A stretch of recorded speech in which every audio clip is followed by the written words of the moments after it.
suscripción.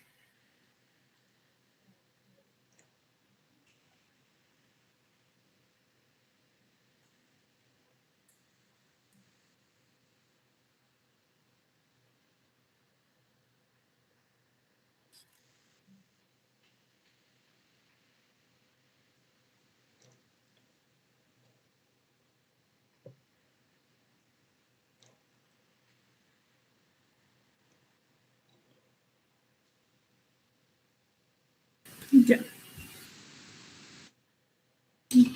Buenos días, nosotros vamos a presentar el tema de pruebas de funcionamiento ovárico.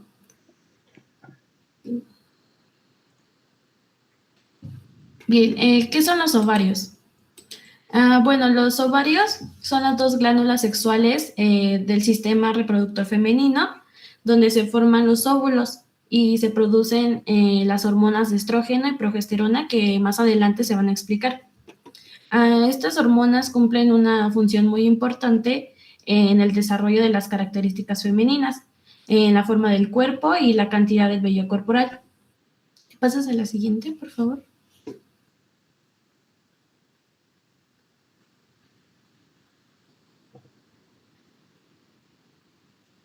Ok, ¿dónde están ubicados? Bueno, los ovarios son dos pequeñas glándulas del tamaño de una almendra que están ubicadas en la parte inferior del abdomen, a ambos lados del útero. Se sitúan dentro de la cavidad pélvica en un área conocida como fosa ovárica y justo detrás de los ligamentos y cerca de las trompas de Falopio, así como está aquí en la imagen, que está aquí el ovario y aquí dentro del útero.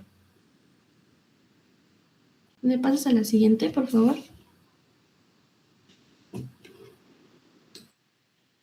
Okay. Bien, vamos con la estructura e histología del ovario. Vamos a comenzar con el mesovario. Va a ser un pliegue corto de peritoneo que forma parte del ligamento ancho. Une el ovario a la pared pélvica y al ligamento ancho del útero. Contiene vasos sanguíneos, vasos linfáticos y nerviosos. Su función es sostener el ovario y servir como vía de entrada y salida para vasos y nervios, ya que el ovario necesita una irrigación abundante para nutrir los folículos y distribuir las hormonas que produce. Seguimos con los vasos sanguíneos, que pues van a estar formados por arterias, venas, capilares, que son especialmente abundantes en la médula ovárica y alrededor de los folículos en crecimiento. La tecla interna de los folículos maduros es altamente vascularizada. Y su función pues va a ser transportar oxígeno, nutrientes y hormonas, ya que los folículos presentan una intensa actividad metabólica y hormonal durante su desarrollo. El epitelio germinal va a ser un epitelio cúbico simple, recubre toda la superficie del ovario, se apoya sobre una lámina basal, sus células tienen núcleo central redondeado. Su función pues va a ser proteger y reparar la superficie ovárica, ya que en cada ovulación rompe la superficie del ovario y este epitelio participa en la generación pues, después de eso.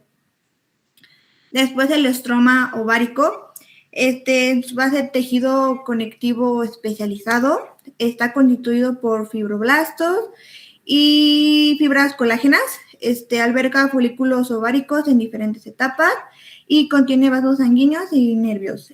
Va a brindar soporte estructural y nutrición, ya que los folículos van a requerir un ambiente estable pues, para desarrollarse correctamente. El folículo primordial va a ser el folículo más pequeño del ovario, contiene un ovocito primario detenido en profase 1, está rodeado por una sola capa de células folículas planas, se localiza en la corteza ovárica y en su función va a ser constituir la reserva ovárica y representa el conjunto de ovocitos disponibles durante la vida reproductiva. El folículo primario va a ser este ovocito. El folículo primario, su característica es que el ovocito aumenta de tamaño, las células foliculares se vuelven cúbicas, comienza la formación de la zona pelúcida e incrementa la actividad metabólica. Aquí su función va a ser que va a inicia la maduración del ovocito, ya que el ovocito comienza a prepararse para etapas posteriores de desarrollo. La cavidad inicial del antro van a ser pequeños espacios llenos de líquido folicular que se forma entre las células de granulosa, que representa el inicio del antro, ya que esto va a favorecer el crecimiento del folículo, ya que el líquido crea ambiente adecuado para la maduración del ovocito. El folículo en crecimiento que aparece en la imagen histológica del lado izquierdo, del lado derecho, es un folículo que se encuentra en transición hacia etapas más avanzadas, presenta aumento progresivo de granulosa y un tamaño del ovocito. Su función va a ser que va a continuar con la maduración folicular y ya que debe prepararse para convertirse en un folículo maduro capaz de ovular. El folículo de Graf va a ser un folículo completamente maduro. Su diámetro aproximado es de 18 a 25 milímetros. Posee un gran antro lleno de líquido. Contiene un ovocito secundario. Se localiza cerca de la superficie ovárica y presenta granulosa y tecas completamente desarrolladas. Su función va a ser liberar el ovocito durante la ovulación y la etapa final de la maduración folicular.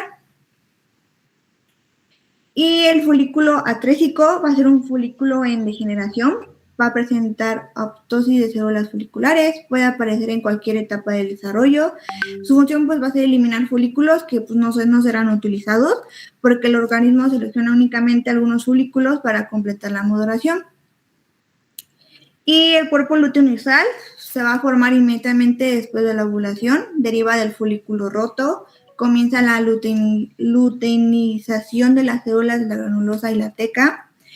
El cuerpo lúteo inicial, su función va a ser iniciar la producción de progesterona, ya que los organismos se preparan para una posible implantación embrionaria.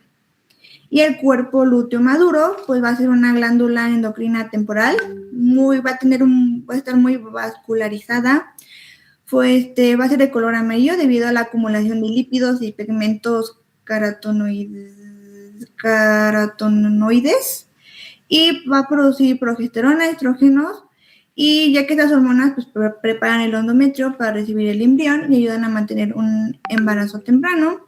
El cuerpo albicans es una estructura fibrosa blanquecina, es rica en colágeno, se forma por degeneración del cuerpo lúteo, constituye una cicatriz ovárica, representa el remanente final del cuerpo lúteo, ya que cuando ya no necesita producir progesterona, las células endocrinas desaparecen y son reemplazadas por tejido conectivo. Y le puedes pasar a la próxima, por favor.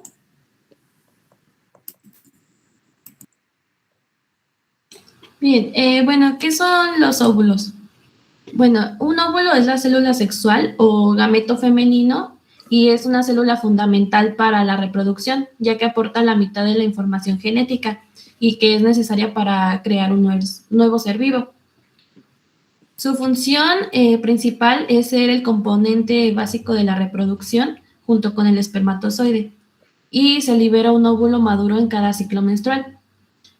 Y también contribuye al desarrollo fetal al nutrir el blastocito, que el blastocito es el embrión que ha alcanzado su etapa de desarrollo a los 5 o 6 días posteriores de la fecundación.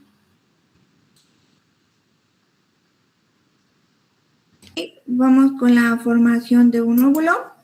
El proceso mediante el cual se forma y se madura va a ser por la ovogénesis. Y podemos ver que en la imagen tenemos de la semana 10 y la semana 13. En la semana 13, la ovogénesis inicia cuando las células geminales primitivas llegan al ovario y se transforman en ovogonias. Estas pues son células diploides, poseen 46 cromosomas, se multiplican por mitosis y su función es aumentar el número de células precursoras de los óvulos. En la segunda tenemos en el mes 7 y 8 del mes de gestación, tenemos la formación del ovocito primario. Las ovogonias crecen y se convierten en ovocitos primarios, siguen teniendo 46 cromosomas, inicia la primera división meiótica y se rodean de células foliculares formando los folículos primordiales. Y después tenemos que pues después del nacimiento ya no se producen nuevas ovogonias, todos los gametos presentan ovocitos primarios y están contenidos en folículos primordiales. Y después comienza la maduración folicular después de la pubertad. A partir de la pubertad, las hormonas FSH, que es hormona folículo estimulante, y LH, que es hormona luteinizante, estimulan el desarrollo de algunos folículos durante cada ciclo menstrual. El folículo primordial pues va a tener el ovocito primario, que está rodeado por solo una capa de células planas. El folículo primario, el ovocito va a aumentar de tamaño, aparece la zona pelúcida y las células foliculares se vuelven cúbicas. En el folículo secundario o antral se forma una cavidad llena de líquido llamado antro folicular, donde aparece la teca interna y la teca externa, y el ovocito sigue siendo un ovocito primario. En la folículo terciario o vesicular, el antro aumenta considerablemente de tamaño y el ovocito queda rodeado por la corona radiada y continúa la producción de estrógeno. Y por último, la folículo de Graf, que va a ser el folículo maduro, es la última etapa de la maduración folicular, ya que es el folículo más grande del ovario, presenta un enorme antro lleno de líquido, contiene un ovocito secundario listo para ser liberado. Producen grandes cantidades de estrógenos y sobresale de la superficie del ovario. Y tenemos también los folículos estréticos, que no todos los folículos son los folículos que no llegan como a convertirse en folículos de Graf. Y es el proceso, pues, la atresia es el proceso natural de degeneración de los folículos ovarios. Y le puedes pasar al siguiente, por favor. La estructura de un óvulo. Bueno, el óvulo está formado por 4 capas y cada una de las cuales cumple una función. El núcleo, que está ubicado acá, bueno, aquí como muestra en la imagen que está señalizado, y el núcleo central del óvulo, que contiene la mitad del material genético, como ya lo había mencionado anteriormente, el citoplasma, que es la sustancia gelatinosa que rodea el núcleo y proporciona los nutrientes necesarios para el desarrollo del óvulo y asimismo el crecimiento embrionario temprano. Después está la zona pelúcida, que es la membrana resistente y transparente que rodea el óvulo, actúa como barrera protectora y permite que solo un espermatozoide entre durante la fecundación. Y después está la corona radiata, que es la capa más externa, que está compuesta por células que nutren al óvulo y le ayudan a interactuar en su entorno, así como está de esta manera en la imagen.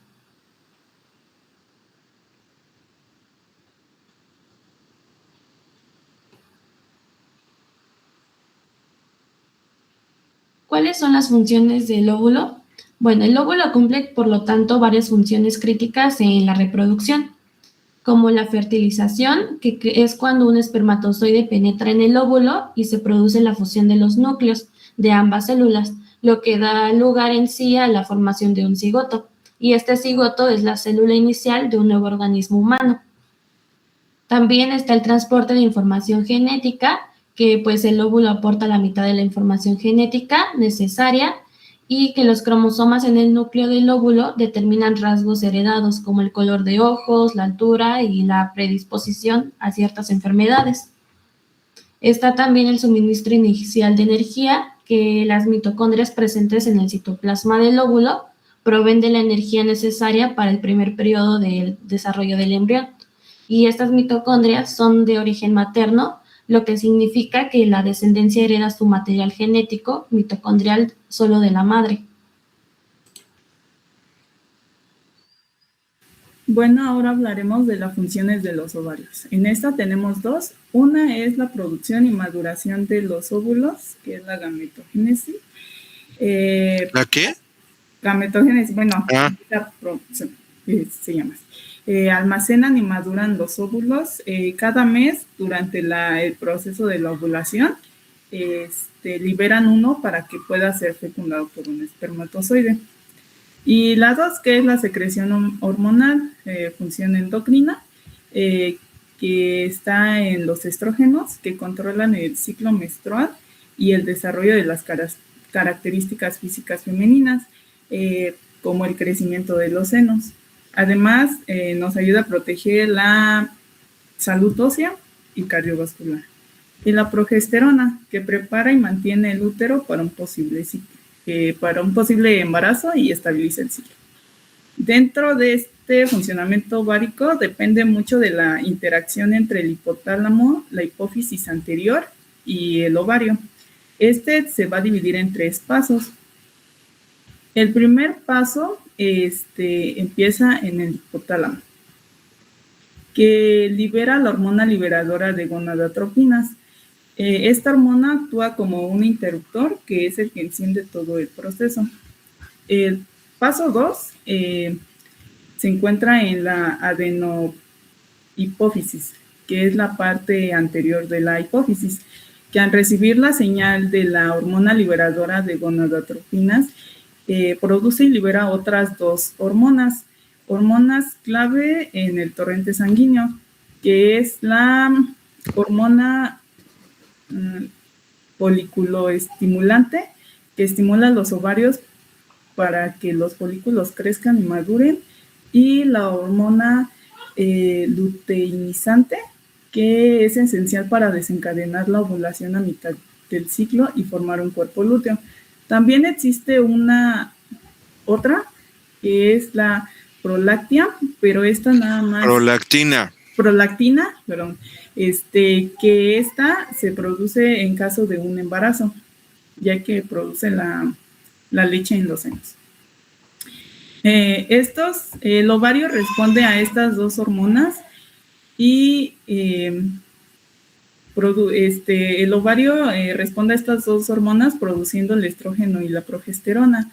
Estas hormonas preparan al endometrio para un posible embarazo y envían señales de vuelta al cerebro para aumentar o frenar la producción de estas 3 hormonas. Ahora el ciclo ovárico.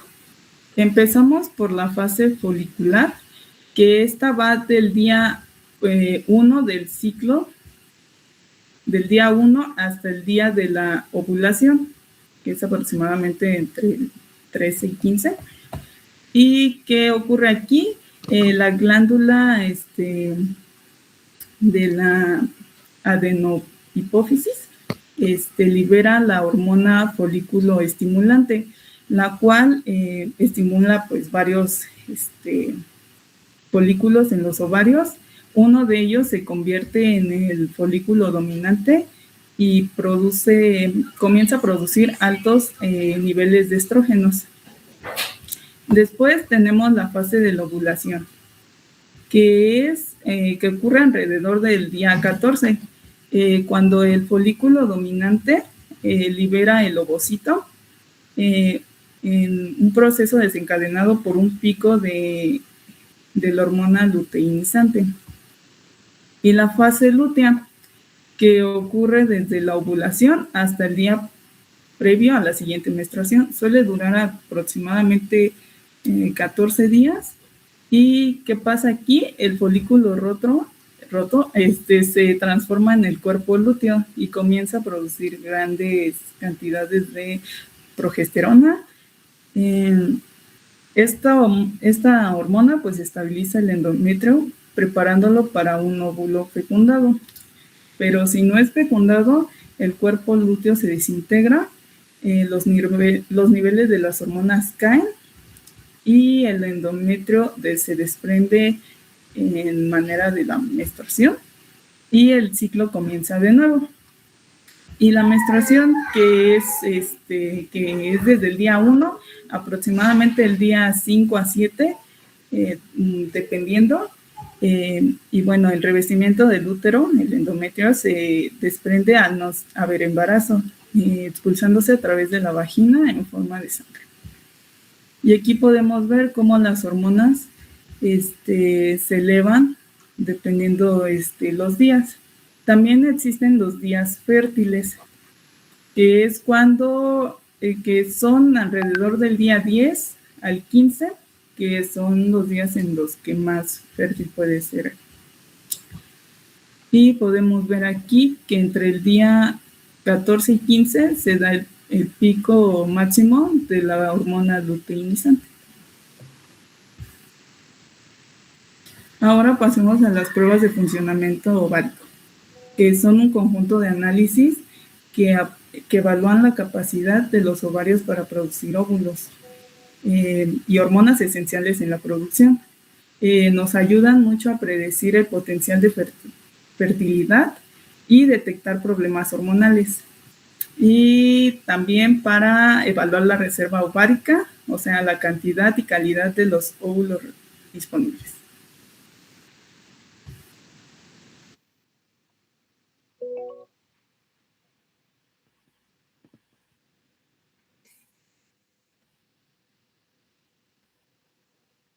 Vale, ahora vamos con las hormonas que pues, son como de principal interés. En este caso, las esenciales para la reproducción y el equilibrio hormonal en las mujeres son los estrógenos, la progesterona y la testosterona. En este caso, las de principal interés o en este caso análisis, pues es el estradiol y la progesterona, que son las que vamos a determinar en el laboratorio. Para poder determinar la concentración sérica del estradiol, pues para empezar tenemos que entender qué es el estradiol. Pues es un estrógeno, es el estrógeno natural más potente y se produce principalmente por el ovario, por la placenta y un poquito en la corteza suprarrenal y también en los testículos masculinos, pero pues estamos hablando de pruebas de funcionamiento ovárico. ¿Los testículos masculinos? Sí, así lo dice el inserto. Ah, porque pues es un pleonasmo, ¿no? Yo sé. Solo somos dos géneros biológicos y pues si hay testículos, si dices testículos masculinos, ¿habrá testículos femeninos? Bueno, ¿cómo decirlo? No sé, sí, okay. sí, porque también se dice ovarios femeninos, pero pues es un pleonasmo, pues los hombres no tenemos ovarios. Bueno, válgame la redundancia. Valga la redundancia, sígale. El estradiol es secretado al torrente sanguíneo, en donde aproximadamente un 98% se une a una globulina, que pues es encargada de transportar las hormonas sexuales. Esta, bueno, su nombre, las siglas para identificarlas es SHBG. Y la actividad estrogénica se realiza a través de complejos enzimáticos, en este caso es un estradiol receptor, que se van a converger, desencadenar en una respuesta que pues se da en el hígado y en la piel. En las mujeres no embarazadas con ciclos menstruales normales, la secreción de estradiol sigue un patrón cíclico, en este caso, cíclico bifásico, que pues es como, el ciclo menstrual de que, ¿cómo se dice? Regular, ándale, ahí está. Y pues la concentración se encuentra inmediatamente antes de la ovulación, entonces es importante para la toma de muestra. Durante el embarazo, los niveles maternos de estradiol aumentan, o sea, mucho, por encima de los niveles máximos preovulatorios. Los niveles se mantienen durante todo el embarazo. Y pues el suero de las mediciones de estradiol es un índice de valor en la evaluación de una serie de disfunciones menstruales, como la pubertad precoz o retrasada en niñas y en las niñas, y la amenorrea primaria, secundaria y la menopausia. Pasamos con lo que sigue, por favor. Vale. La importancia clínica de todo esto es pues la medición, la medición del estradiol es útil porque pues permite evaluar la función ovárica, monitorear la evaluación, diagnosticar alteraciones menstruales, detectar la pubertad, como lo acabo de mencionar, precoz, retrasada, amenorrea primaria, menopausia, apoyar estudios de fertilidad, controlar tratamientos de reproducción asistida y detectar pues, trastornos hormonales en los hombres. En este caso, el método que se utiliza es un inmunoensayo enzimático para la cuantificación de estradiol en suero o plasma. Este específicamente es un ELISA de competición en fase sólida entre pues, las muestras y un conjugado enzimático. Este conjugado se va, podemos pasar a la... Bueno, antes de pasar a la determinación, se utiliza suero sanguíneo para esta determinación y pues de preferencia tener todos los reactivos temperados, la muestra, sin embolizar y pues todo como nos lo han enseñado en el laboratorio. Ahora sí. El estradiol es un ensayo de competición de fase sólida entre una muestra y un conjugado enzimático de estradiol, que se va a añadir a unos pozos sensibilizados que ya tienen anticuerpos policlonales. Se tiene que incubar los micropozos sensibilizados con anticuerpos en este caso nos referimos al estradiol de laboratorio como E2, así lo voy a estar mencionando. Se van a incubar los micropocillos con anticuerpos anti-E2, un estándar, un control, las muestras y un conjugado enzimático. Todo esto a temperatura ambiente por exactamente 60 minutos. El estradiol de los pacientes va a competir con el estradiol de la enzima, conjugada por los sitios de unión.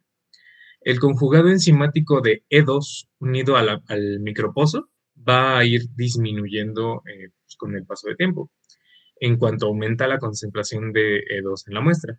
Es decir, que mientras más analito hay en nuestra muestra, menos conjugado va a haber en los micropocillos. Luego,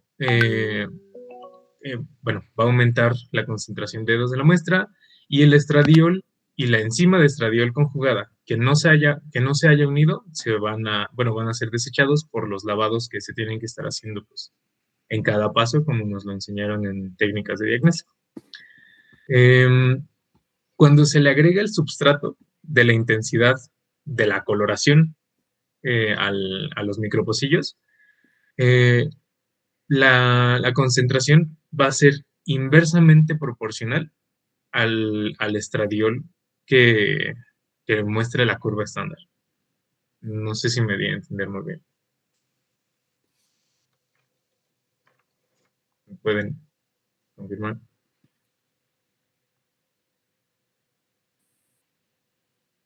Bueno, seguimos. Estas imágenes que me están presentando están hechas con inteligencia artificial. Están hechas con Notebook LM, ¿verdad?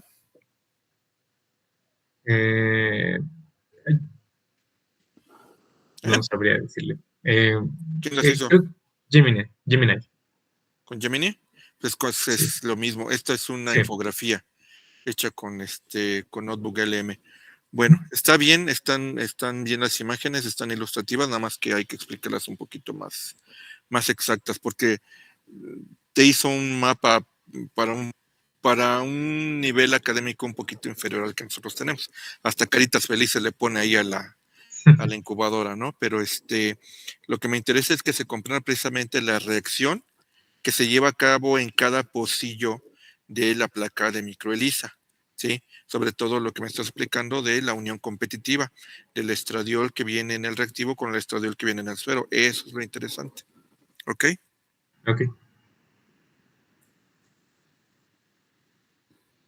Ok, ahora con respecto a los valores de referencia del estradiol, en este caso se van a medir en picogramos sobre mililitro.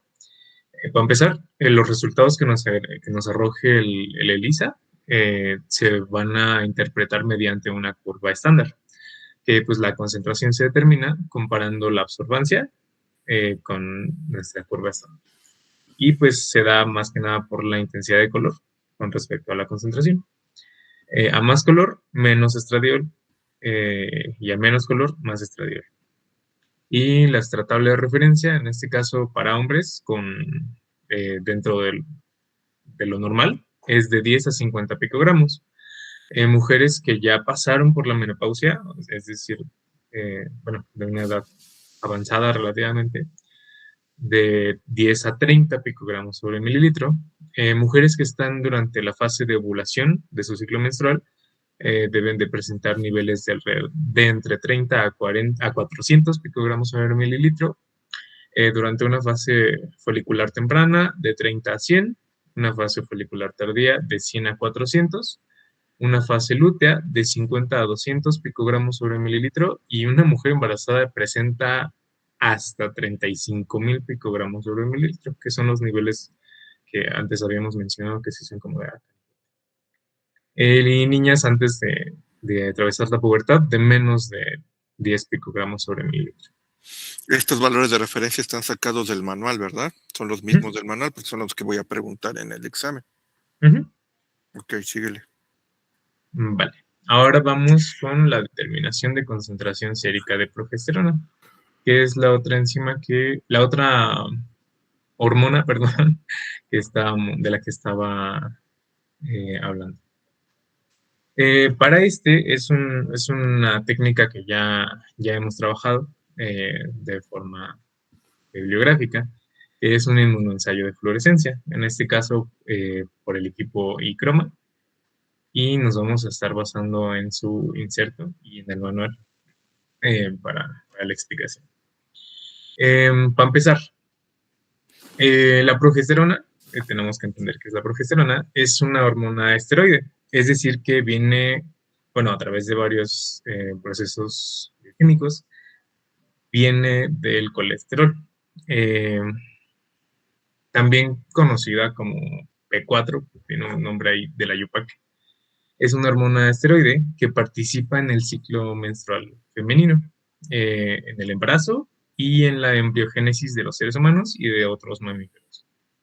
La progesterona pertenece a una clase de hormonas denominados progestágenos. Progestágenos, por ahí. En los mamíferos, la progesterona, al igual que otras hormonas esteroides, se sintetiza a partir de la pregnenotiona, que es, en este caso es el precursor, que a su vez deriva del colesterol. Volvemos a lo mismo, por eso es una hormona esteroide. En este caso, la progesterona es esencial para la regulación reproductiva de las mujeres. Principalmente acciones fisiológicas de la progesterona se dan en el útero y en el ovario, que inducen la ovulación y facilitan la implantación y mantenimiento de los primeros meses del embarazo. En las glándulas mamarias es lobular de desarrollo alveolar y en la participación de la secreción de leche. Y en el cerebro tiene un papel neuroconductual que pues, es la expresión asociada con la sensibilidad sexual. La importancia clínica. Las primeras acciones fisiológicas de la progesterona son, es lo que acabo de mencionar. Para esta prueba, por esa determinación, también se va a utilizar suero sanguíneo y lo mismo, atemperar los reactivos, la muestra y tener todo en orden.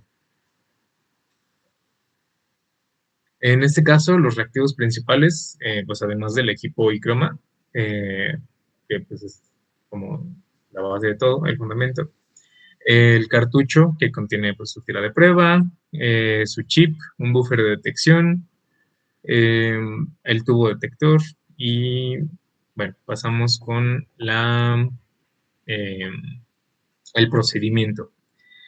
Se van a transferir 30 microlitros de la muestra, ya sea, nosotros nos estamos acostumbrados a utilizar el suero sanguíneo, con una pipeta a un tubo con un buffer de detección. Se va a tapar el tubo con el buffer y se va a mezclar por agitación alrededor de 10 veces.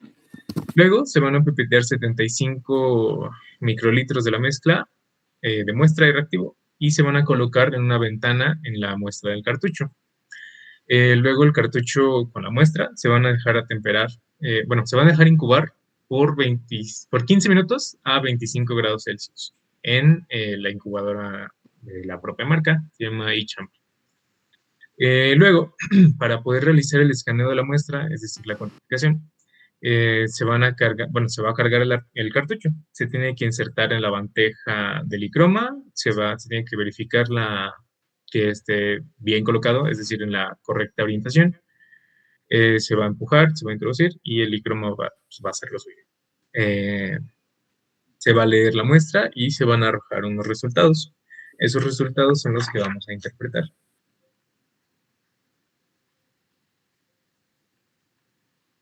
Vale.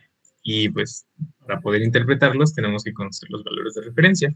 En este caso en hombres, para los hombres que están dentro de la norma, bueno, que no tienen alteraciones hormonales de esta índole, se van a presentar de punto 46 a 6.55 nanomoles sobre litro. Para mujeres en fase folicular de progesterona se van a presentar de 0.99 a 4.83 nanomoles sobre litro. En la fase lútea de 16.4 a 59.02. En mujeres postmenopáusicas de menos de 25 hasta 2.48. Mujeres en un embarazo temprano, es decir, en su primer trimestre, de 15.04 a 161.35 nanomol sobre litro, y en mujeres a mediados de su embarazo, por decir algo, de 61.72 a 144.05 nanomol sobre litro. Ahora, ya que tenemos, hipotéticamente ya tenemos los resultados de nuestro paciente o de del paciente, tenemos que saber cómo interpretarlos y qué hacer con ellos. En este caso, pues niveles altos de estradiol, o en un lenguaje más técnico, el hiperestrogenismo, puede indicar principalmente como 3 patologías. Síndrome de ovario poliquístico, que pues es el que provoca este desequilibrio hormonal. También puede ser causado por quistes o tumores ováricos, que son masas ováricas que producen cantidades excesivas del estrógeno, o enfermedades hepáticas. ¿Por qué? Porque el hígado es el encargado de metabolizar el estradiol. Y si el hígado está fallando, pues la hormona no se va a eliminar correctamente y pues se va a almacenar en sangre. Y los niveles bajos de estradiol, en este caso el hipoestrogenismo, pueden indicar de nuevo 3 patologías que son como las de principal, entre las más comunes y las de principal interés, que son el fallo ovárico prematuro o la menopausia, que pues es cuando los ovarios empiezan a dejar de funcionar. Si es prematuro, es antes de los 40 años. Y pues esto se confirma al ver un estradiol bajo junto a niveles altos de la hormona folículo estimulante. Trastornos alimentarios y ejercicio extremo. Condiciones como la anorexia, la bulimia o el estrés físico severo también causan amenorrea, que es la ausencia de la menstruación, por la caída en los estrógenos. Y una pubertad tardía. Niveles bajos en la adolescencia indican un retraso en la maduración sexual.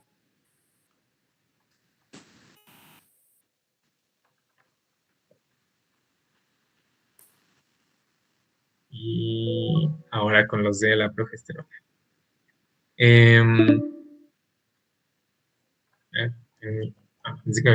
Perdón. Niveles bajos de progesterona pues indican una concentración baja. Una concentración baja en la fase lútea, generalmente por el día 21 del ciclo, sugiere problemas que indican problemas de ovulación o una fase lútea deficiente. Y las causas y trastornos asociados pues son anovulación y amenorrea, trastornos endocrinos, fallo ovárico precoz o problemas de fertilidad.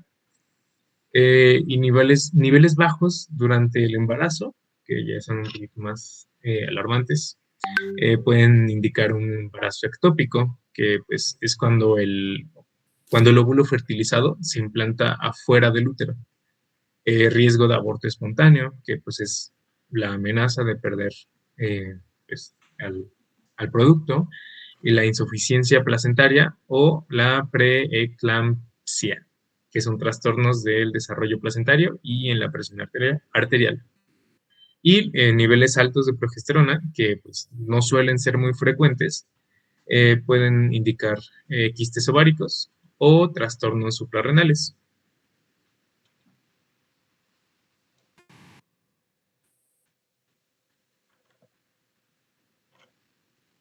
Y eso sería todo por nuestra parte.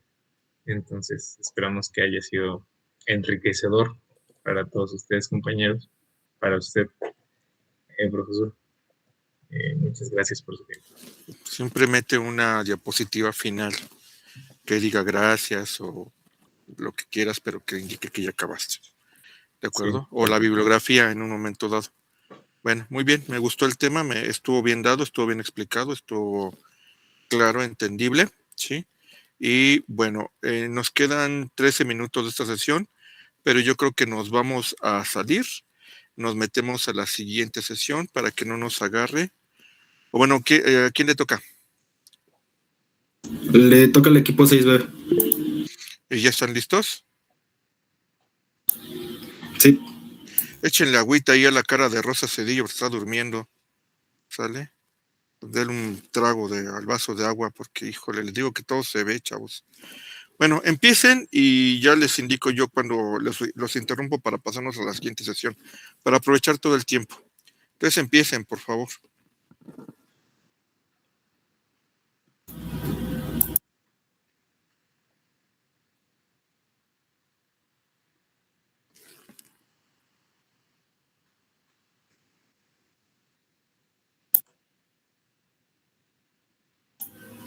Bueno, el día de hoy les vamos a hablar sobre las pruebas de funcionamiento hipofisiario. Estas pruebas son un conjunto de pruebas clínicas que evalúan el correcto funcionamiento de la glándula hipófisis.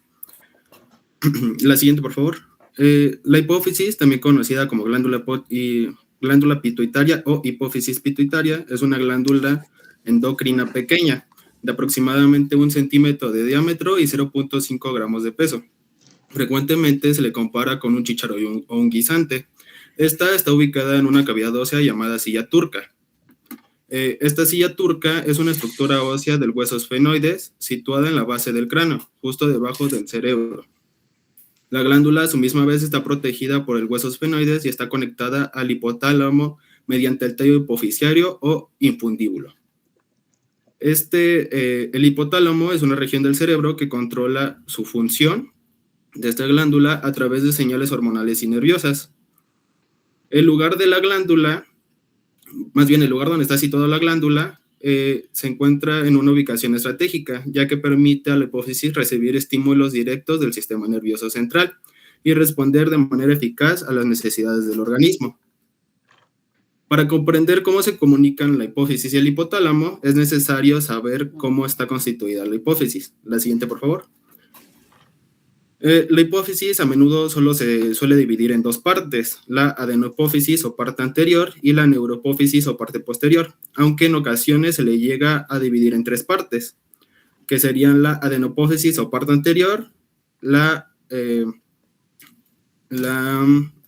neuropófisis o parte posterior y la parte intermedia, como se indica ahí en la imagen que pueden observar. La parte anterior de la glándula o adenopófisis se subdivide a su vez en 2 partes, el par distalis y par tuberalis, están indicados ahí en la imagen. En el par distalis, las células secretoras endocrinas se disponen en filas, folículos o se agrupan de manera irregular para formar la parénquima glandular. También estas formaciones celulares están rodeadas de una lámina basal y tejido conectivo, en el cual se extiende una red de capilares de luz amplia y pared fina, lo que se logra observar en la imagen B de la parte de abajo. En el par distalis se sintetiza una gran cantidad de hormonas, pero sus células productoras solo se pueden distinguir unas de otras mediante unas técnicas inmunohistoquímicas, por lo cual en estas imágenes no se logran observar. Sin embargo, con la tinción convencional, que son la de esta imagen, se puede observar 3 tipos diferentes de células, dependiendo de su afinidad tintorial. Están presentadas las células acidófilas, basófilas y cromófagas, que son las de la imagen C. Ok. Pasamos con la parte intermedia. La parte intermedia es poco desarrollada en los humanos y está formada por células dispuestas en cordones o revistiendo la cavidad que se llena de coloide. La mayor parte de estas células son basófilas, aunque se pueden encontrar algunas eosinófilas. Y por último, la parte posterior de la hipófisis o neurohipófisis está formada por axones, que son procedentes del hipotálamo y por unas células llamadas pituicitos, que no tienen una capacidad de síntesis hormonal. Sin embargo, se cree que son hormonas de glía con única función de soporte.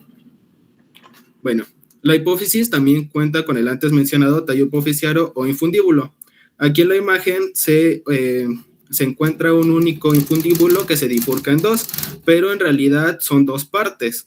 Una que va hacia la parte anterior y otra que va hacia la parte posterior. Hacia la parte anterior es una parte del infundíbulo que solo lleva el sistema vascular y va hacia la parte anterior, como lo mencioné, mientras que la parte posterior va a otra parte del infundíbulo que lleva la parte nerviosa. La siguiente, por favor. La comunicación entre el hipotálamo y la hipófisis para regular la producción hormonal se lleva a cabo entre la comunicación del eje llamado hipotálamo hipofisiario. Este eje permite que el sistema nervioso controle las actividades del sistema endocrino. Y esta comunicación se realiza principalmente por dos mecanismos diferentes, dependiendo de la región de la hipófisis involucrada, ya sea la adenohipófisis o la neurohipófisis, la parte anterior o la parte posterior. En el caso de la adenohipófisis o parte anterior, la comunicación ocurre mediante el sistema hipotálamo hipofisiario, que es el que está indicado ahí en la imagen. Una red especializada de vasos sanguíneos conectados por medio del infundíbulo, se lleva un proceso el cual comienza cuando las neuronas del hipotálamo producen las hormonas reguladoras, conocidas como hormonas liberadoras o inhibidoras. Estas sustancias son transportadas por pequeños vasos sanguíneos, desde el hipotálamo hasta la adenohipófisis, donde actúan sobre las células específicas de la misma y estimulan o disminuyen la producción de hormonas hipofisiarias según sea la necesidad del organismo.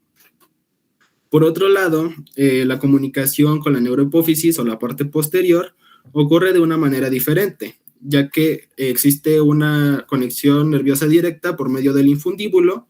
En este caso, algunas neuronas del hipotálamo producen las hormonas antidiuréticas y la oxitocina.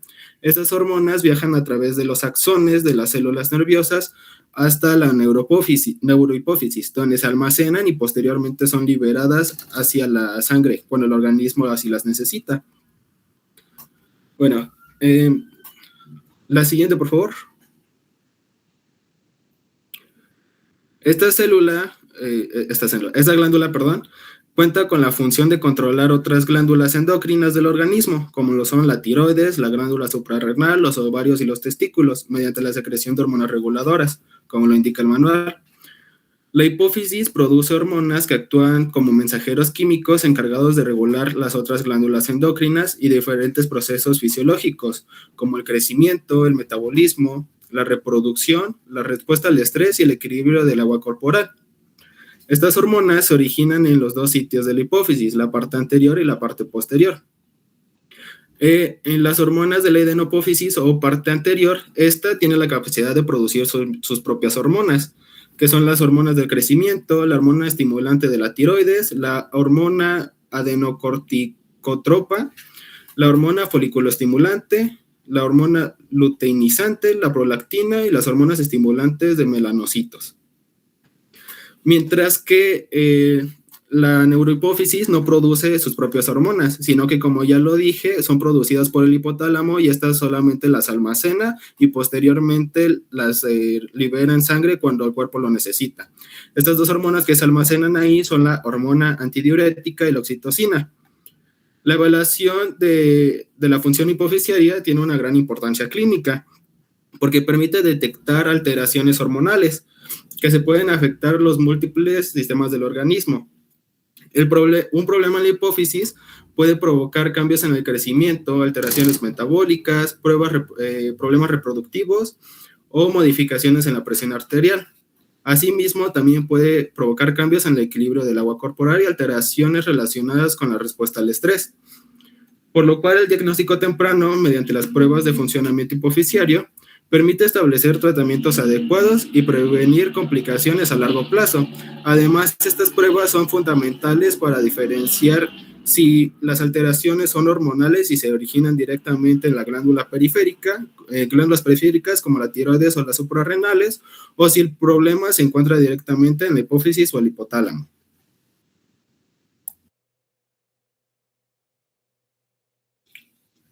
A continuación, mis compañeros van a explicar un poco más sobre las hormonas que produce la hipófisis. Bueno, vamos a conocer de la determinación sérica de la hormona foliculoestimulante, también conocida como la FSH. La siguiente, por favor. Vamos a conocer la determinación, el método y la técnica. El método es iChroma FSH. La técnica... Pásamelo allí, ya va a acabar la sesión, entonces nos vamos a pasar para allá. Nada más que dos cosas. Mata Castrejón, avienta el celular bien lejos, deje de tenerlo en la mano. Y Zárate Flores, aleja tu cámara para poder ver qué estás haciendo, porque llevas toda la clase moviéndote de un lado a otro, moviendo la cabeza para allá y para acá.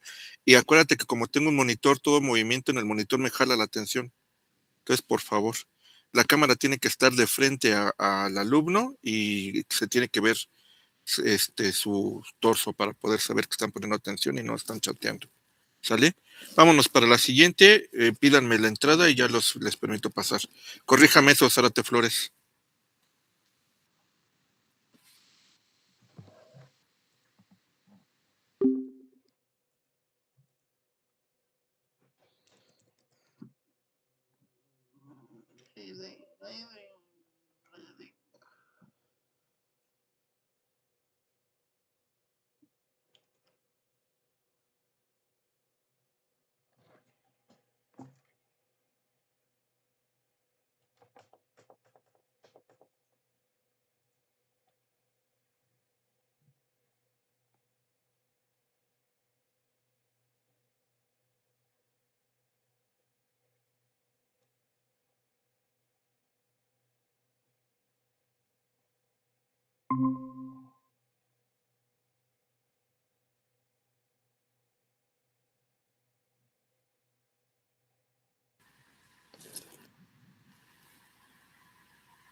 Sale, proyecta y continúa, por favor.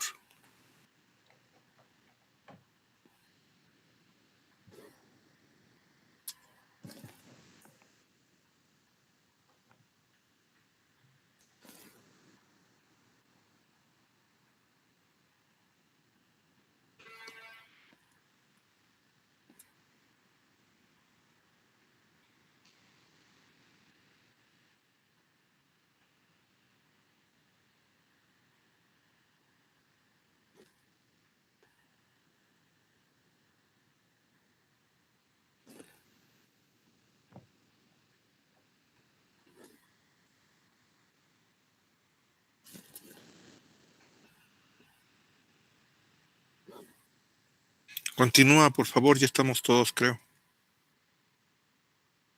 Estamos tratando de proyectar. Ya.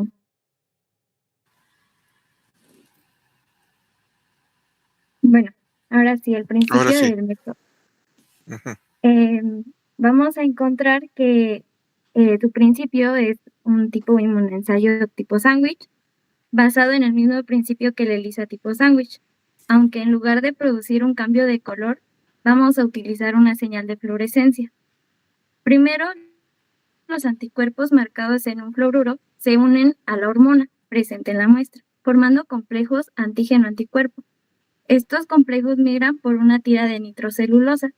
La nitrocelulosa lo que va a hacer es que va a fijar las proteínas y las va a poner de una manera en la que se unan correctamente. ¿No hay una imagen? Pues no está en la imagen del inserto.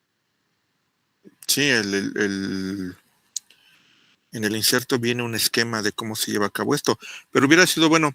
Para entender que las reacciones de inmunofluorescencia son reacciones de ELISA modificadas. Nada más es eso. Y el lector ICROMA es un lector de microELISA. ¿Ok? Entonces, por lo tanto, comparten los mismos tipos de ELISA en sándwich, en estrato primario, etcétera, etcétera. ¿De acuerdo?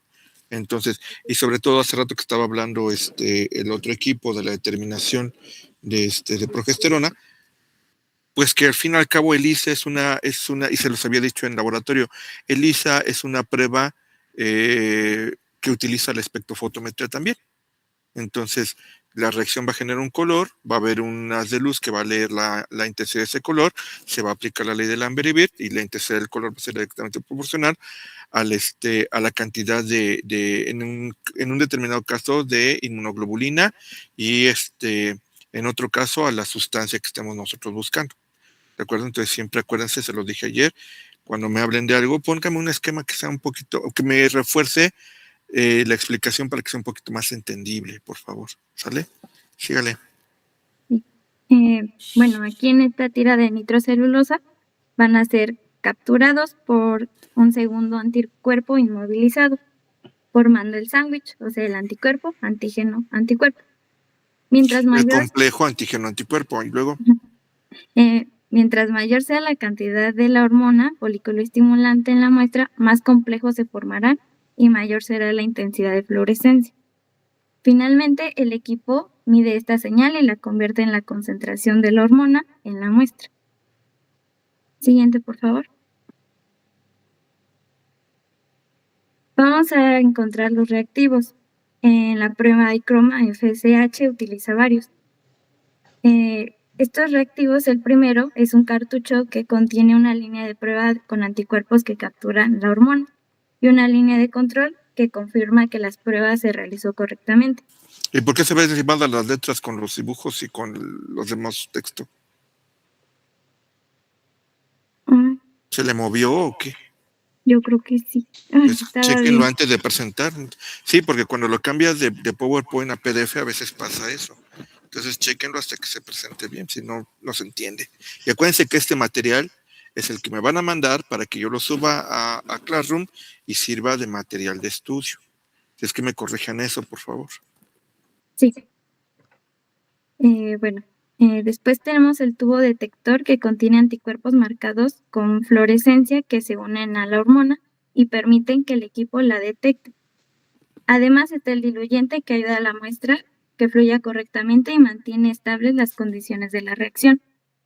Finalmente, el ID chip que contiene la información de calibración para que el equipo interprete los resultados. Encontramos que necesitamos muestra biológica, suero sanguíneo obtenido por punción venosa en tubo Steiner dorado y centrifugado. En el equipo vamos a utilizar un analizador de fluorescencia iChroma 1 o iChroma 2, y en este caso pusimos el iChroma 2. Una centrífuga clínica, pipetas semiautomáticas con volumen fijo de 10 microlitros a un volumen de 100 microlitros. Una pipeta semiautomática de volumen variable de 20 a 200 microlitros con sus puntas. De material, el instructivo del inserto, también el equipo Vacutainer, tubo dorado y un cronómetro. Siguiente, por favor. Aquí encontramos el procedimiento, pues acá del inserto.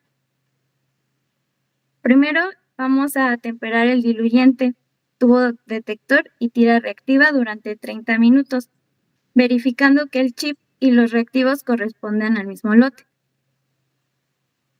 Posteriormente encenderemos el analizador iChroma 15 minutos antes para el alcance de su temperatura de funcionamiento. Después obtendremos la muestra, extraemos la sangre en un tubo con gel separador y dejaremos coagular. Si es necesario, para acelerar la coagulación, lo meteremos en un baño María a 37 grados centígrados. Puedes darle un acercamiento, un zoom, como le hizo Dawn, para que... La técnica es básicamente la misma. ¿En qué varía cada determinación? A veces si trae un revelador además del sustrato, siempre va a traer un buffer de dilución. A veces se requiere que se incube adentro de un e-chamber para que sea 37, a veces a temperatura ambiente, a veces se incuba 5 minutos, a veces 10, a veces 15. Esas son las variaciones, pero en general, si es una técnica de inmunofluorescencia, se va a utilizar un lector de inmunofluorescencia. El más común en el mercado mexicano es el icroma, y con eso es muy sencillo. Son de esas técnicas semiautomatizadas que son sencillísimas. Llevan un tiempo, por ejemplo, las que tienen 15 minutos, solo se puede medir una cada 15 minutos, pero son mucho más fáciles que hacer una prueba manual espectrofotográfica o fotocolorimétrica. ¿Sale? Bueno, entonces pasaremos al cómo se prepara el reactivo. Vamos a disolver el reactivo con 150 microlitros de diluyente hasta obtener el buffer de detección.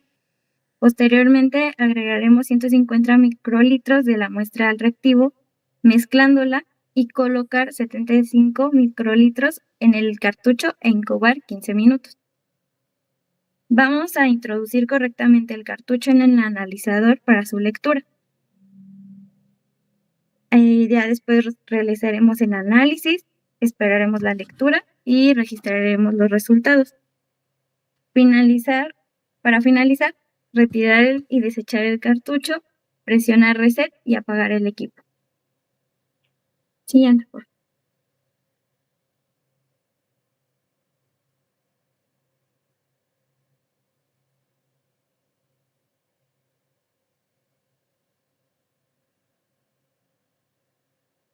Bueno, ahora la importancia clínica. Esta es una hormona producida por la hipófisis anterior y es fundamental para la función reproductiva. En la mujer estimula el crecimiento y maduración de los folículos ováricos y favorece la producción de estrógeno. En el hombre participa en la formación y maduración de los espermatozoides, o sea, la espermatogénesis. La determinación es importante porque permite evaluar la función de los ovarios y los testículos, además de ayudar al diagnóstico de trastornos reproductivos y problemas de fertilidad. Los niveles elevados pueden observarse en la menopausia, en la insuficiencia ovárica, en el síndrome de Turner y en el daño tisular. Y por el contrario, niveles bajos pueden indicar alteraciones del hipotálamo o de la hipófisis que afectan la producción hormonal. Esta prueba también se utiliza para estudiar trastornos menstruales, infertilidad, pubertad precoz o retrasada y enfermedades del sistema endocrino. En conclusión, la determinación sérica es una herramienta fundamental para evaluar la salud reproductiva y diagnosticar alteraciones hormonales tanto en hombres como mujeres. Esta prueba regularmente se manda a hacer cuando una pareja quiere tener bebés y no puede, entonces se hace un procedimiento in vitro. Ahora los valores de referencia de los hombres es de 1.27 a 19.26 miliunidades internacionales por mililitro. En las mujeres podemos ver que hay 4 fases, 4 valores de referencia, y estos varían. Y es porque en la fase folicular, por ejemplo, esta aumenta para estimular el crecimiento de los folículos ováricos y la producción de estrógeno. En el medio del ciclo, la hormona alcanza un pico junto con la hormona luteinizante para favorecer la liberación del óvulo. En la fase lútea, la hormona disminuye porque la progesterona y los estrógenos inhiben su producción. Y en la posmenopausia, la hormona se eleva mucho porque los ovarios ya no producen estrógenos para inhibirla, perdiéndose la retroalimentación negativa.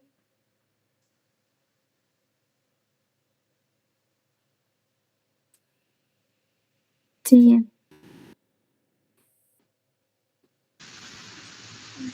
Bueno, yo les voy a explicar sobre la determinación sérica de la hormona luteinizante.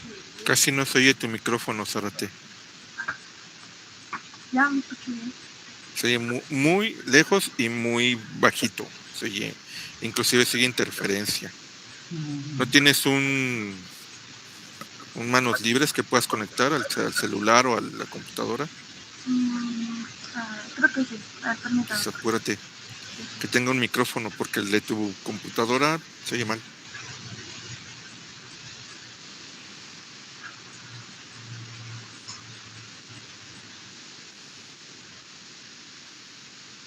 Veo mucho esquizofrénico en la pantalla, ¿eh?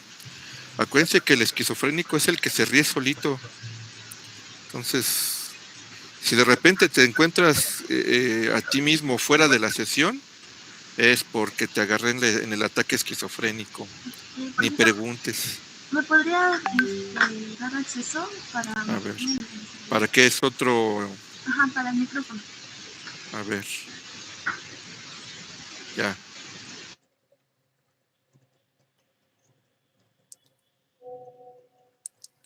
¿Sí me oyeron los esquizofrénicos? López Gómez. Deja de estarse riendo solita.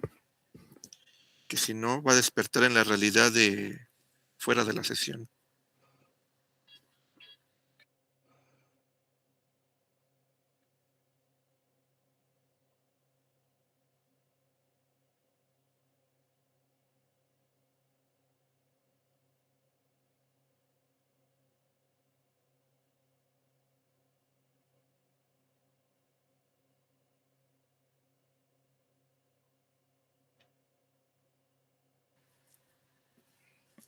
¿Ya estuvo?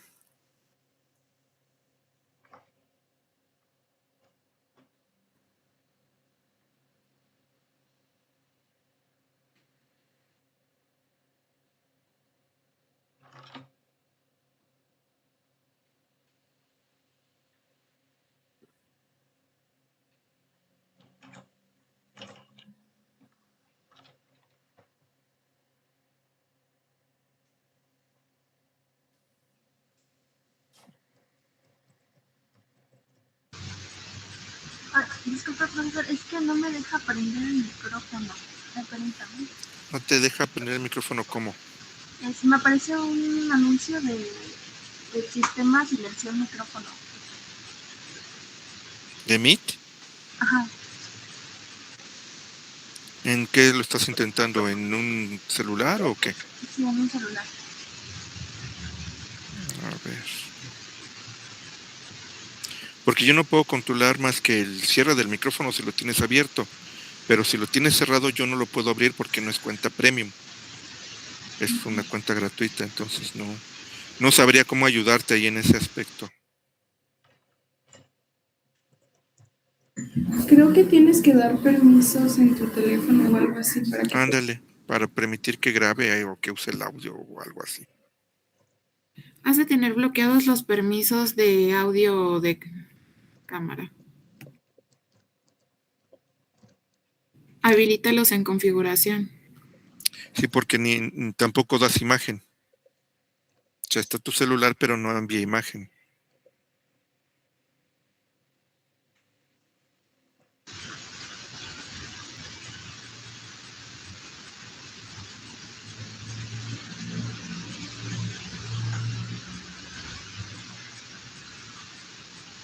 Acuérdense que es responsabilidad de ustedes checar sus aparatos antes de la clase para que no perdamos tiempo en esto. Luego es porque tienes la misma cuenta conectada y no se puede. Son dos cuentas porque aparece con dos identificadores distintos. Esa es otra cuenta. O que se ponga unos audífonos así de casco, esos locos traen bien el Era audio. lo que le decía, que conectara unos audífonos externos a la laptop y con eso. Como estoy yo no estoy utilizando el micrófono de la laptop, estoy utilizando este de diadema para poder escucharme más claro. Alan, ¿tienes unos audífonos para conectar? Ajá. Hasta unos inalámbricos sirven de esos de chicharito en la oreja. Son manos libres también. Apúrese porque se nos va el tiempo.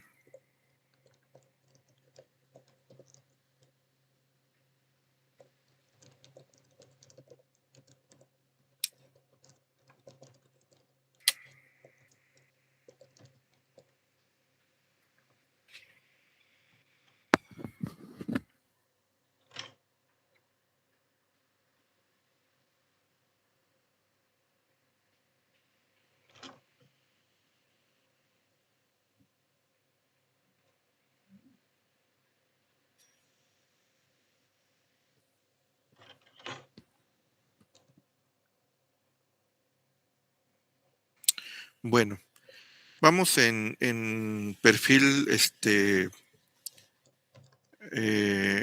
hipoficiario.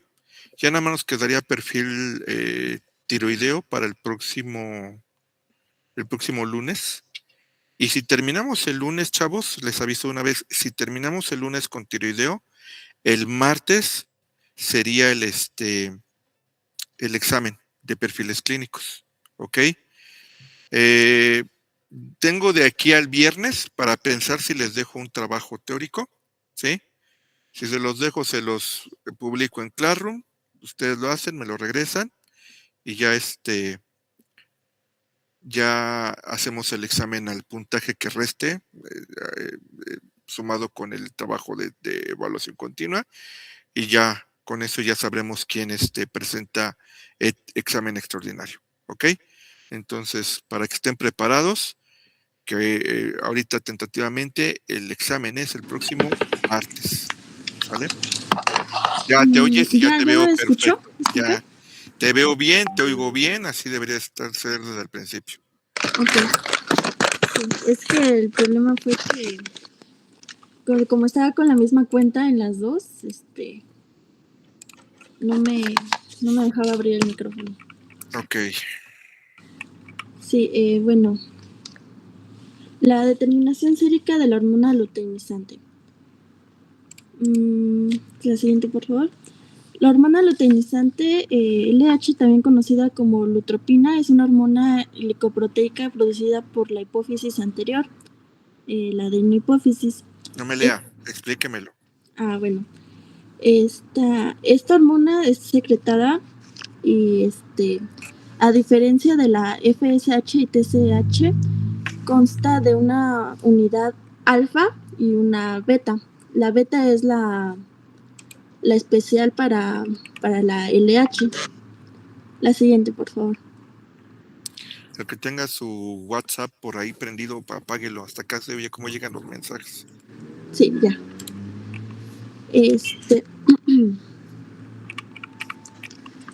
Bueno, la función de esta hormona es en la mujer, por ejemplo,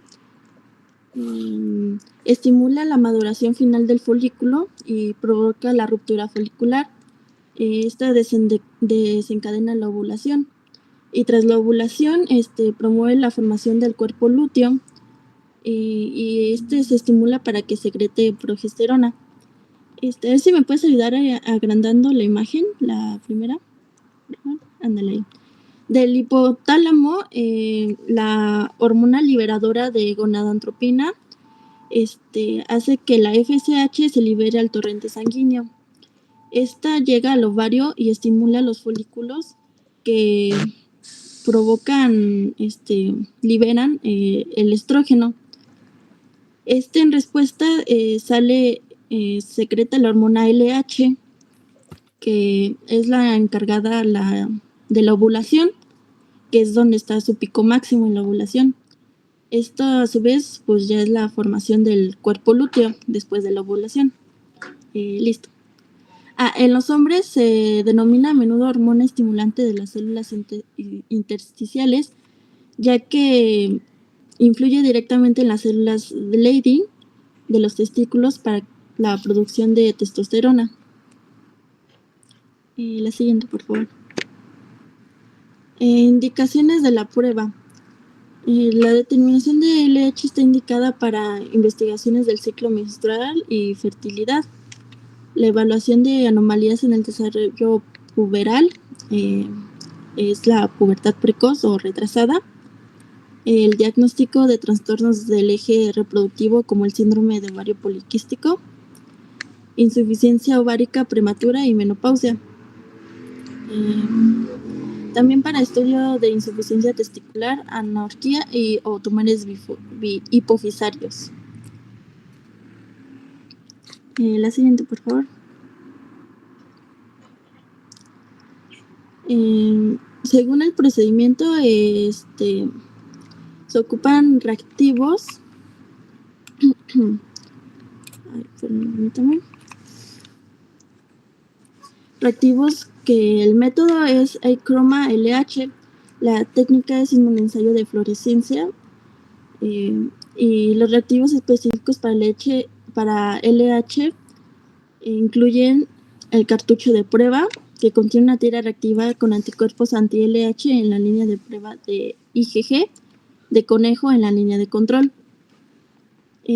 Profe, aquí tenía una duda que no pude investigar. Es que en el anterior se ocupaban de pollo y en esta de conejo, pero no supe la diferencia del por qué. Generalmente, cuando están desarrollando las metodologías y las técnicas, utilizan varios animales de laboratorio. Puede ser de pollo, puede ser de cuyo, puede ser de cobayo, puede ser. Eso en un momento dado no afecta si la afinidad de los anticuerpos con el antígeno es mayor. Es lo que principalmente varía, si la afinidad o la capacidad de unión sea más fácil en los anticuerpos de un animal o de otro. Pero a veces te dan varias opciones y realmente no influye mucho, a no ser que tus reactivos sean de marcas con baja calidad. Porque también entre los reactivos hay reactivos muy baratos, de baja calidad, que no, cuando tú haces el control de calidad, no te dan tus gráficas adecuadas. Entonces esa es principalmente la diferencia, no hay otra. Ok. Bueno, también ocupamos un tubo detector que contiene un gránulo con conjugado de fluorescencia anti-LH, conjugado de fluorescencia anti-IgG de conejo y ácida sódica para conservante de un tampón de fosfato de potasio. También ocupamos diluyente del detector, que es un frasco con tapón de capso que contiene Twin 20, que es detergente, y ácida sódica, que es el conservante. El chip identificador específico para la prueba de LH. La preparación de la muestra, ocupamos suero sanguíneo obtenido mediante punción venosa, que es recolectado con tubo Vacutainer dorado con gel separador. Procedemos a esperar a que se coagule la muestra. Podemos ocupar el baño María a 37 grados centígrados para acelerar este proceso y centrifugar a 3.500 revoluciones por minuto durante 5 minutos. Luego decantamos el suero obtenido en un tubo de ensayo limpio. Es importante cuidar la no hemólisis ajá. En el equipo ocupamos un analizador de inmunofluorescencia, ya sea iChroma 1 o iChroma 2. Aquí puse el de iChroma 1. También ocupamos incubadora, que es la opcional, y pues la centrifugadora y pipetas. La siguiente, por favor. Los valores de referencia varían entre hombres de 1.24 a 8.62. En mujeres en fase folicular es de 2.12 a 10.89. Mitad del ciclo es de 19.18 a 103.03. Fase lútea de 1.20 a 12.86. Y posmenopausia de 10.87 a 58.64. Niveles elevados pueden indicar insuficiencia gonadal primaria, como en la menopausia, síndrome de Turner en mujeres o síndrome de ¿qué? Klinefelter. Y anorquía en hombres. También se observan niveles altos de LH y FSH en casos de insuficiencia testicular. Niveles bajos suelen ser indicativos de insuficiencia hipofisiaria o hipotalámica. Las mujeres que toman anticonceptivos o orales a base de esteroides generalmente presentan concentraciones bajas gonadotropinas. La siguiente, por favor.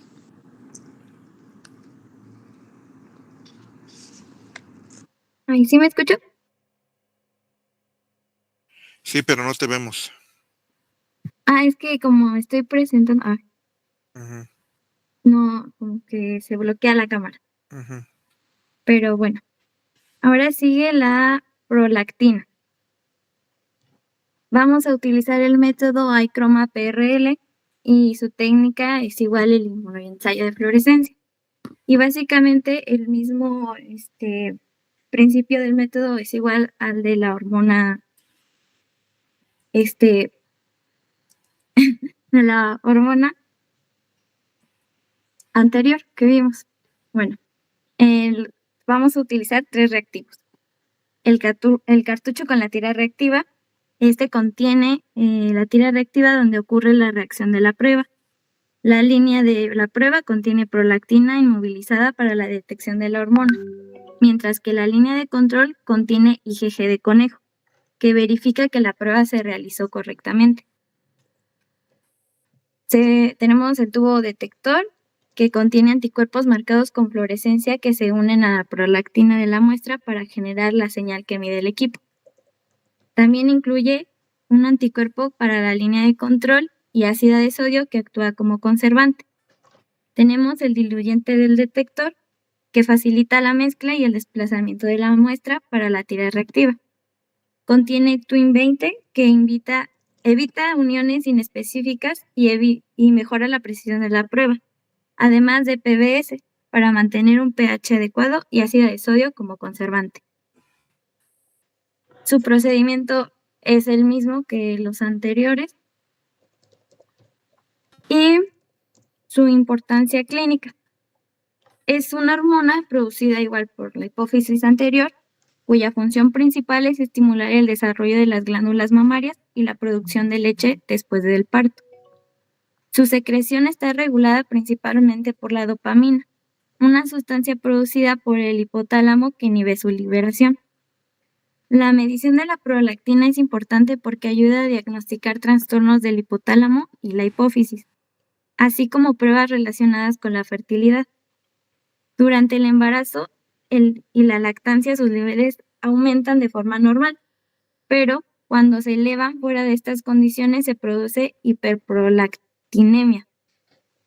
La hiperprolactinemia puede ser causada por tumores hipofisiarios llamados prolactinomas.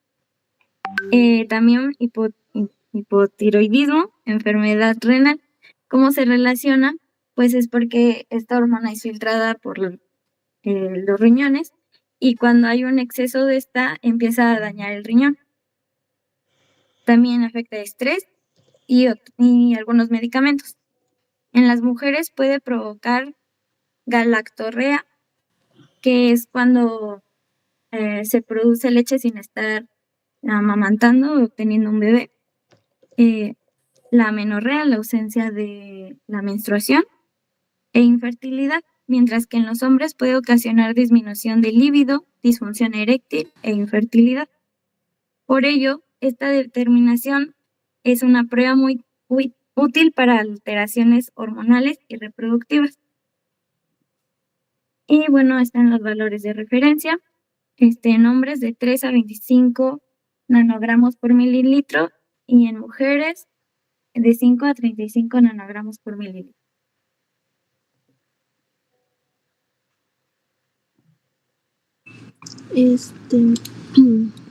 Comparación entre FSH, LH y prolactina. Bueno, la hormona LH desencadena la ovulación y la producción de testosterona, y esta es clave para evaluar el ciclo reproductivo y fallos gonadales. La FSH estimula el desarrollo de los folículos ováricos y la producción de esperma. Se usa para evaluar la reserva ovárica e infertilidad. La prolactina inicia y mantiene la secreción de leche. Su exceso, que es la hiperprolactinemia, puede causar impotencia en hombres y amenorrea en mujeres. La siguiente, por favor.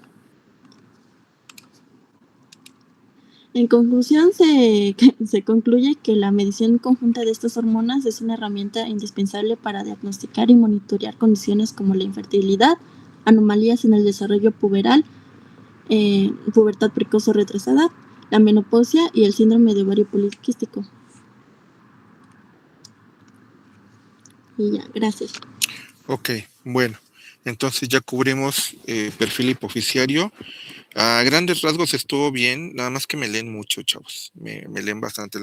Es lo que les digo, que las ventajas de que sea en línea es que tenemos aquí todo disponible para agarrarlo, pero no abusar de él, no abusar de que tenemos en la pantalla la facilidad de leerlo.